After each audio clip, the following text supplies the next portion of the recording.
Hello, my name is David Boyd Haycock and I'm giving the lecture today on a very exciting, interesting period in the history of the New English Art Club and a group of artists who were all connected very closely with the Slade School of Art in London.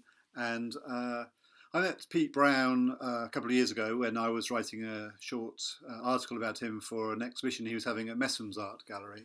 Now, I'm an art historian and not an artist, but I have a deep interest in, obviously, the history of art. I'm a writer, a lecturer, and a curator. My most recent exhibition was at Dulwich Picture Gallery, a history of British surrealism, which opened in February and sadly very quickly closed shortly after that. And I also curated a number of other exhibitions, some of which I'll reference in this talk today. So thanks very much to Pete for inviting me to talk, and sorry I'm having to do this from the comfort of my own home, and that you're all watching this at home rather than us all being gathered together. But I hope it won't be too long before we can sort of all reunite.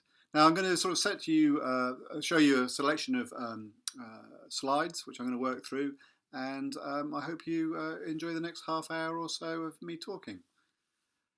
As an art historian, I'm particularly fascinated by the experience of art school and by the process by which an artist is then able to exhibit and come to make or break their name.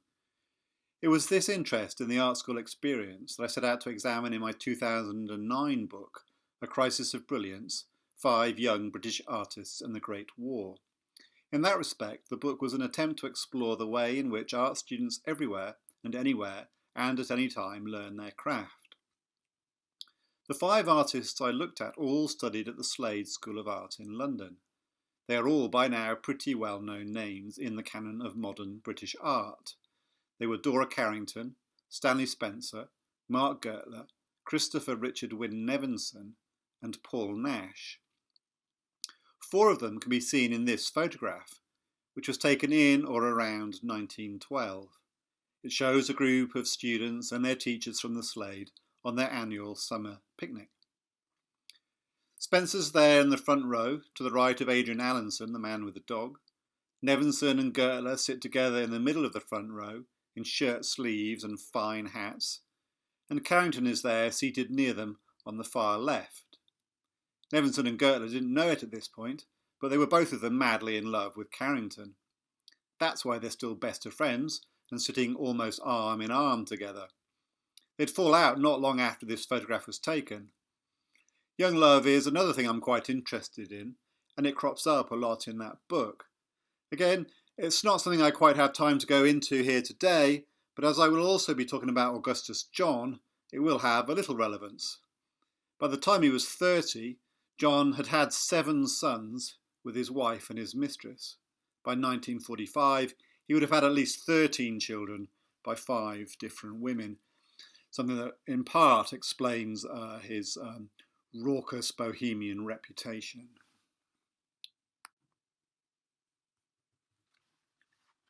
Another key figure stands at the back of the group there in his shirt sleeves and another fine hat. He's David Bomberg.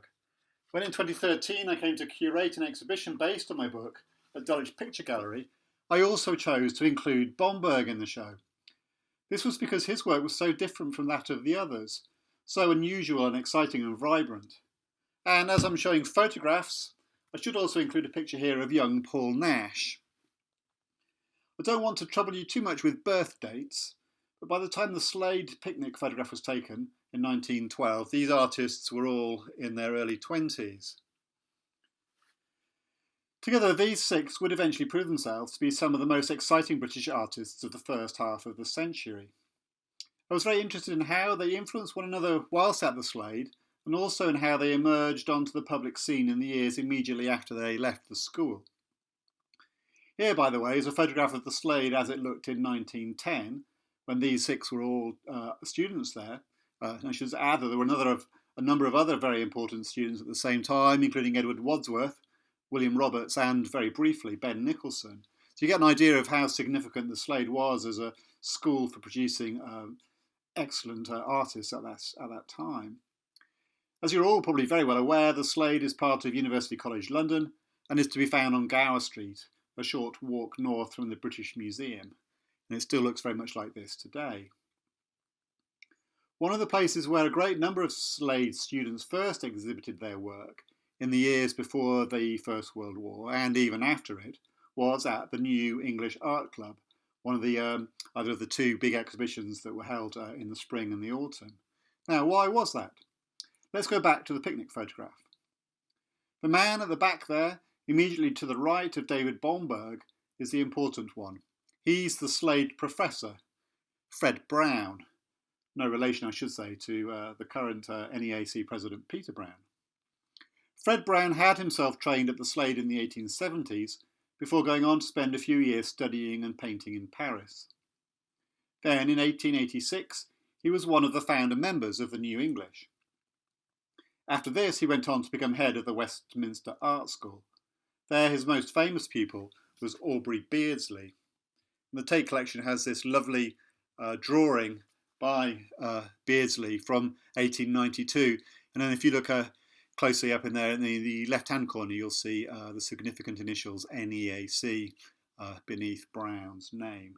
And yes, you can also see the clear influence here of Whistler.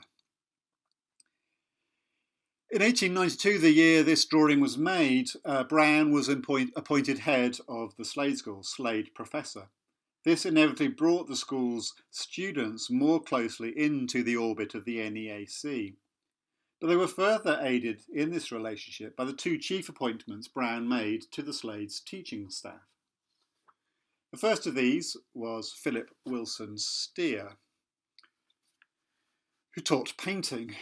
Steer had also studied in Paris and was the leading figure in that group of artists who'd loosely be called the London Impressionists. A lot of his work is simply fantastic. Here's something again from the Slade collection, his painting The Beach at Walberswick. I just love the colour in this painting. I think it's rather wonderful.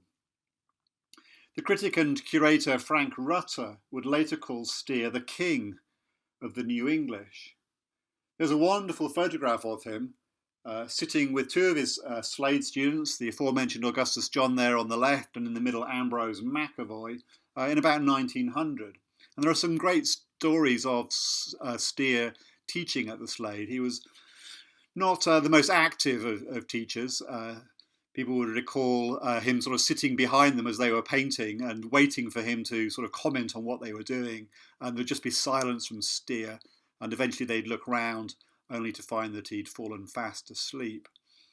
Stanley Spencer would later say that of the 4 years he spent at the Slade, he only had 3 or 4 days of actual painting tuition. But Augustus John would speak very highly of Steer's work when he did comment on what they were doing. Brown's other big appointment at the Slade was Henry Tonks, the man we see in this photograph. He had been another of Brown's students at Westminster School of Art, and he quickly became the most important figure at the school. Paul Nash would remark that by the time he arrived there in 1910, Tonks was the Slade, and the Slade was Tonks. He was a notoriously acerbic, highly critical teacher. Bomberg would once almost get into a fist fight with him. Tonks, the draftsmanship, Tonks expected dedication, absolute dedication from his students, and he expected them to fit into the great canon of Western European art. And you see one of his beautiful drawings here on the right. Now, Tonks, also a member of the New English and close friends with Steer and Brown, attempted to paint a little like Steer as an English impressionist, but didn't really succeed in the same kind of way. And I always feel it's quite extraordinary when you see a painting by Tonks like these two here, and then think of the man's reputation. There's something rather poodleish about his paintings, and yet this man looms out of most Slade School memoirs as something rather more like a Rottweiler. Tonks and Steer were also members of the New English, members of the selection jury, and regular exhibitors. Their first star pupils at the Slade in the mid-1890s were the Welshman Augustus John, his friend the Anglo-American Ambrose McAvoy, and another good friend of theirs, the Irishman William Orpen. Brown also rather liked the work of Augustus's sister, Gwen, and he would buy this self-portrait from Gwen not long after it was painted in 1902. And I think many people agreed that Gwen was very quickly producing much better paintings than her brother. She would also exhibit occasionally with the New English, but never achieved a similar reputation to him in her own lifetime. Now, as contemporary reviews make clear from the early years of the 20th century, it was these young Slade graduates who helped keep the vital, youthful energy of the New English going in the early years of the 1900s.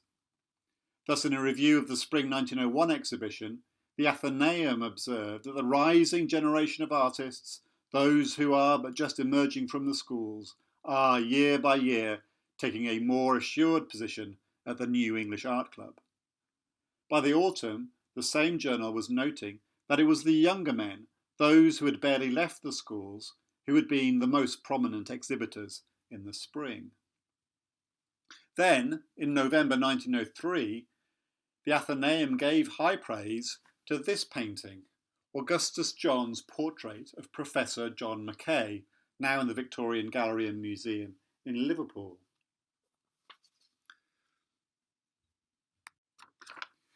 It was, according to the Athenaeum, one of the best portraits which we have ever seen at the New English Art Club. We cannot doubt that the man who can do this, with all its shortcomings, must at once take a place in the front rank of contemporary artists. According to the critic Frank Rutter, for the next 6 years at least, what John had done, or what was doing, was the chief topic of conversation in the younger art circles. We admired John, Rutter added, not because he was doing new things, but because he was doing old things superbly well, better than they had been done for a long, long time. It would later be claimed that John Singer Sargent said that there'd be nothing as good as John's drawings produced in England since the Renaissance. High praise indeed. And here we have a couple of those drawings to give you an idea of the sort of thing that John was doing. Here's his portrait of his friend Jacob Epstein. Now, it was Tonks who coined the phrase "a crisis of brilliance." In a memoir, he remarked that the group of students that included Spencer, Gertler, Bomberg and Carrington was the school's second and last crisis of brilliance. The first crisis was John and his peers. By that phrase, crisis of brilliance, I think he means the difficulties that even very talented students will encounter as they progress through their education and careers. John was certainly a man of great brilliance, whose life was filled with a variety of crises. The biggest of these was, perhaps, the translation of his great skills as a draftsman into similar ability as a painter. Another was how he was going to be his own person, a crisis all good artists must address at some time or another. Over the coming years, the first years of the 20th century, John seemed to light a flyer. Over the coming years, the first years of the 20th century, John seemed to light a fire under British art. He was explosive. In May 1907, Lytton Strachey would write to his friend Leonard Woolf, I went to that depressing spectacle yesterday, the New English Art Club. Most of the pictures were as incompetent as the Academy ones, and rather more unpleasant, in general futility of idea. That convention has become quite worn out. Every dull dog now paints in dots and dashes and dirt as they used to paint in wax and sentimentality. That's not a very good impersonation, I'm afraid, of Strachey's incredible voice. But I will continue, because John was an exception for Strachey. 2 years earlier, he'd written to Leonard Woolf that John was a confirmed drunkard with 3 wives, and his pictures are mere violent beauty and degradation. They'd be very suitable on your walls. Visions of awful women in theatric and deathly landscapes, moving idyllically through a quite mad and filthy world. The beauty of line and shape is incomparable. Such was John's impact on the British art scene that Virginia Woolf would remark in the 1920s that by 1908 the era of popular portraitists John Singer Sargent and Charles Wellington Furze was over. The age of Augustus John was dawning. John's importance within the New English can be seen in a couple of comedic works by William Orpen. Both are now in the National Portrait Gallery, and I'm sure many of you will already be familiar with them. The first is a caricature from around 1904 of a group of artists associated with the club.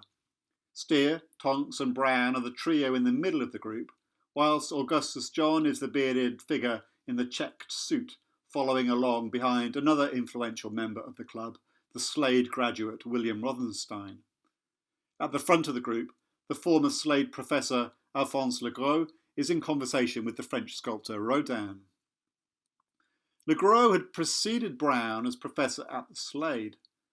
Though the school had rather gone into decline over that period, it was sufficient that in 1917 a critic would write of Legros that he had made great services at the Slade School in rescuing our younger British painters from insularity and bringing them into touch again with the great schools of European painting. This was important, since, as you will know, one rejected choice for the New English's original title had been the Society of Anglo-French Painters. I've always loved this particular drawing, and for this reason I included it in the exhibitions on Augustus John that I curated at Poole and Salisbury museums in 2018 and 2019. And then here is Orpen's Selecting Jury of the New English from 1909. William Rothenstein leans in to carefully study the painting, whilst directly behind him is Orpen. To Orpen's right we see Walter Sickert, Steer and Tonks. And there's Augustus John, the worse for wear from late night drinking, fast asleep. Both these works fit into a passion for comedic works at this time. The master of the genre was, of course, Max Beerbohm, but jokey pictures such as these fill Augustus John's correspondence, and they're to be found in the letters of many other Slade students, such as Orpen, Dora Carrington and Paul Nash. Henry Tonks even made a number of them, and I happened upon this one recently. As you can see, a portly old gentleman raises an accusing finger at an impoverished John as a mother and baby are brought before his charitable organisation for financial support. The poster on the wall lists the better known vices, and on the man's desk lies a pamphlet entitled A New Way to Rescue Young Females. Plump figures from the bourgeoisie express equal disapproval, whilst a stylish young woman there on the right in green looks on, perhaps John's next romantic conquest. And there's poor John, his toes pointing out of his boots. He's being weighed and found rather wanting. Yet despite this sort of sorry reputation on John's behalf as a drinker and a womanizer, his reputation as an artist was central to the club's identity in that first decade of the 20th century. And indeed, by the 1930s, Frank Rutter would write that if Steer was the king of the club, then John was its Prince of Wales. But was John really that good? As many of you will know, he does not have anything like the reputation today that he enjoyed in his lifetime. But here is an approximately life-size portrait of his long partner and muse, Dorelia MacNeill, that I particularly admire. It's in the National Museum of Wales, and I was completely gobsmacked when I went into the gallery and saw it there. I thought, who on earth is that painting by? It was so fantastic, and it was a bit of a revelation to see that it was an Augustus John. I've never seen this second one, The Beautiful Gardener, also of Dorelia. It's in Australia, unfortunately, and much of John's best work is in fact abroad or in private collections, and I think a full-scale exhibition featuring pieces like this one would give a very different impression from that we got from the Tate's 2004 retrospective of Augustus and Gwen John, out of which Gwen came with the greater honours. There's an amusing story told by Frank Rutter. I keep mentioning him, so I should remark that he was one of the leading art writers of the day, a keen promoter of modern art in England, who was for many years the lead art critic for the Sunday Times, as well as curator for a while of Leeds Art Gallery. He was also the brains behind the Allied Artists Association. This was formed in 1908 as the first new exhibiting organisation established in in England since the New English, and it challenged also both the dominance of the Royal Academy and the dominance of the New English Art Club. In one of his wonderful memoirs, written in 1933, Rutter would recall how, in the early years of the 20th century, he would often meet the great French art dealer Ambroise Vollard in Paris. And Rutter would recall Vollard saying over and over again to him, "Yes, you have Sickert, but who else have you got? There are no painters in England." And from this opinion, Rutter writes, Vollard would not budge. That eternal phrase, "Yes, Sickert, but who else?" It dogged Rutter's footsteps through Paris for 30 years or more. Whenever I felt a little elated about the actual state of painting in England, Rutter writes, when I was in Wolverhampton or when I was at the New English, I got really excited about the outlook, so full of splendid promise. But I had only to run over to Paris for the bubble of my confidence to be severely pricked, for my excitement to be moderated by a douche of cold, nay, icy water. At last, Rutter continues, some years after the war, I met one Paris art dealer who knew the name of Augustus John. It was Monsieur Durand-Ruel, Jr. "So you know John," I said expectantly. "What have you seen of his?" Came the reply, several portraits, a little soft. And then he dismissed the subject and went on to something more important. Rutter wasn't having this, though there was little he could do about it. It's a problem British art has suffered from for a long, long time. Knowing, as I do, Rutter fumed, what beautiful painting has been done in Britain during the last 30 years or so, I boil with rage at the scorn and contempt which the continent pours on contemporary British art. Here, though, to enjoy are 3 fine examples of John's work at his prime just before the First World War. In writing a biography of Augustus John, I'm not trying to make the case he was some overlooked genius, though genius is a word that crops up a lot in contemporary remarks about him. What interests me is how he could rise and then fall so relatively fast. And for me, the peak of John's career is that time up to 1914, where I think he was at his very best. And there's actually little he produced after 1914 that greatly interests me. There are other admirers of John who will disagree with that, but as far as I'm concerned, it was up to 1914 that he was at his very best. Now, as well as exhibiting with the New English, he supported his friends and others around him, encouraging collectors such as the American John Quinn to buy the works of Bomberg and his sister Gwen, and not to bother, in fact, with buying stuff by Cézanne or Matisse. He felt that Quinn should be using his money to buy British art rather than French art. And John also encouraged many of the young Slade students from Tonks's second Crisis of Brilliance group as they were emerging onto the British art scene just before the First World War. There's a wonderful letter written by Richard Nevinson at the Café Royal on Regent Street to Carrington. "John has just arrived," Nevington wrote in 1912. "Wild excitement at our table and keen competition whether he will sit at our table or with the Camden Town lads. Nevinson was delighted when John joined them, and he was most pleasant and affable," he told Carrington. "He actually knew my name and all about me." I think those last words of Nevinson's say a lot about John. He was not a very superior person. His son Caspar would recall how Augustus taught him to take people as he found them, wherever they came from, high or low, and that he was completely lacking in class consciousness. But such was his influence that John was the person these young artists all wanted to emulate. The young men dressed like him, behaved like him, whilst the young women dressed like Daurelia, using John's drawings of her as their templates for the dresses they would make for themselves.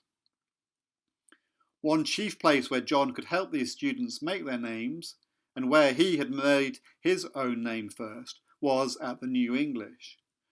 One thus sees, in the correspondence of Nevinson, Gertler, Nash, Carrington and Stanley Spencer, regular references to the club and their own aspirations to exhibit there. "If I sell something at the NEAC, won't that be grand?" Stanley Spencer wrote to friends in the summer of 1913. And a few months later, he'd be writing to his new friend and admirer, Henry Lamb, who'd recently bought this painting, The Apple Gatherers, from him. "My new composition," Stanley Spencer wrote, "is at the NEAC, but it is not quite as I intended it. Still, it will all come good in time." And then he adds, amusingly, "What is the NEAC like?" The funny thing is that Spencer clearly had never actually been to an NEAC exhibition, but it was there that his landmark painting The Centurion's Servant was first exhibited in 1915. It caught the interest of the press and was one of the works that really drew Spencer to public attention. After John's death, a great war drawing in John's collection, presumed to be by Henry Lamb, was actually found to be by Spencer. How John came to have it is unknown, but again it suggests he was buying up the work of young artists who he felt were in need of his support. John's affection for the club was such that he was reluctant to join any attempts either to take it over or to establish a rival exhibiting organisation. Thus, when the Camden Town Group was formed as just such a rival, his involvement with it was minimal. He exhibited at only one Camden Town show and then showed only 2 paintings. But the Camden Town Group's show, as its creation, was a sign of the changing times. 1910 had seen Roger Fry's first exhibition of post-impressionism, with works by Matisse, Cézanne, Picasso and Van Gogh, which revealed a whole new strand of modern art to the British public. It was followed by a second show in 1912, as well as very radical exhibitions by the Italian artists of the Futurist movement. The New English unwillingness to accept such new movements spelt its inevitable decline. Yet John was happy to keep showing his quite radical work at the club, but they were very much against the run of play. At the Slade, Tonks was threatening to resign if he was expected to start teaching his students how to draw like Matisse or Picasso. Percy Wyndham Lewis, himself a Slade graduate, a friend of Augustus John's, would respond to these new movements by founding the Rebel Arts Club and then the Vorticists. Roger Fry opened the Omega workshops, whilst the Camden Town Group morphed into the London Group. It was at these places that the young Slade students started to show their work. And then, of course, came the First World War, and that changed everything. But that's another story. I'll end there. I wish I could commend my biography of Augustus John to you at this point. Sadly, it's not quite finished yet, but a lot of this story is to be found in my book A Crisis of Brilliance, so if you'd like to find out more, please do track it down. I really hope you've enjoyed this lecture. It's given you a little bit of a glimpse into the club and its status just before the First World War. Some of the people, the fascinating young students who were exhibiting there, and a little sort of indication into why it went on to sort of lose some of its reputation. But it's an absolutely fascinating story, and the club was very much a key part in making the name and the career of Augustus John. Thank you very much.